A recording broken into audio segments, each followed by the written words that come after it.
I'm on a mission. I'm on a mission. An activist of Yiddish music, or just generally an activist? I'll start with how I see my role in this culture in particular. I would like to share it with as many people as possible, which is why I love it when classical choirs invite me to do something for them, or when English schools invite me, British schools invite me to teach them some ethnically different cultures like Russian and Yiddish. So I do see my role as somebody who breaks boundaries and, you know, brings something to people who have no knowledge and sometimes have stereotypical, you know, preconceptions of what Jews are like and all that, what Jewish music is. So I like breaking stereotypes. I like sharing this with people, and I also like to encourage.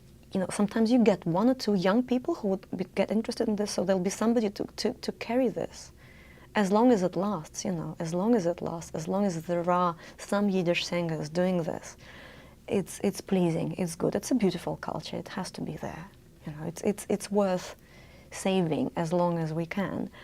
But in terms of being an activist, not just in the way of promoting Yiddish culture, I would say, as a musician, I see myself as somebody who brings, I'd like to see myself as somebody who brings some light, some joy, some fun, some beauty to this world through music. Things that I can't necessarily say to everyone in the audience face to face, but that I can just share as an energy, as a note, as a chord, as a vibration with every member in the audience. So in that sense, I feel that music is a great vessel for opening people's hearts up. And I do feel that. I do feel that. And I work with choirs as well. So this is something that happens on a regular basis. I build a relationship with people through music, but I see music as a vessel of doing something much greater.